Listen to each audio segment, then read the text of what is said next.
Here is the number one habit that millionaires run every single day, and it's probably not what you think. See, a lot of people think to be successful, you have to become a master of time management.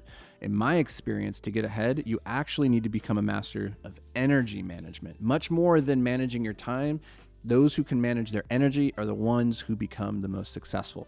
Because at the end of the day, your life is nothing more than the expression of the energy you have inside of you. If you have no energy, you are going to put out terrible results. If you have great energy, it's high quality energy, and you're coinciding your energy levels with the work that needs to get done, you're going to have better results. So instead of focusing on time management today, what I want to talk about is energy management. And in particular, there's three aspects of this. This is what I call the 3M framework of energy management.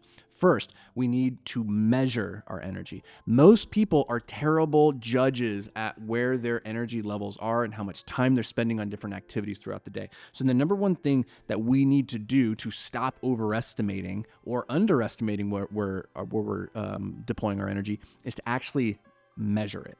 So what I want you to do is for the next 2 weeks, do an energy audit. At the top of each hour, I want you to set an alarm to go off. So that's a lot of alarms throughout the day, right? When it goes off, I need you to stop what you're doing, open up a spreadsheet, and then write down exactly what you did in the previous hour. And then next to that, I want you to log how it made you feel. Did you feel high energy? Did you feel low energy? Do you feel like killing yourself, right? Did you start the hour feeling great and by the end you felt terrible, right? Or did you start feeling terrible and now you feel great? Start writing that down. And what I would encourage you to do is to measure that on a scale of 1 to 10. 10 being like, I was in the zone, I had the best energy of my life. 1 is like, I'm practically dead. Now that you have that data, now we have something to actually work with. So we move to step 2 in the energy management framework, which is to manage our energy. So we're going to take all those activities now and we're going to time block throughout the day. What are the highest priority activities that we can do at different times of day? What you'll notice is that there are certain activities that put you into a high energy state, certain activities that put you into a low energy state. But you will also notice that you just naturally have your own circadian rhythm. That's not the right term. You have your own energy rhythm throughout the day, right? This is actually called an ultradian rhythm. So in a 90-minute cycle, every 90 minutes, we go through these high energy peaks and low energy peaks. This is just how the human works. Understanding where your energy is throughout the day will help you then figure out what are those high impact activities that you need to get done. And then you put them on the calendar to coincide with when you're typically at your best energy levels. For instance, I'm in my best energy levels first thing in the morning for being creative. I go into a lull in the late afternoon and I never really come out of it until maybe like 6 or 7 at night. And then I'm trying to wind down. I could go into another ultra creative phase at that point, but I actually have to stop myself so that I can go to bed and get, a good night's sleep.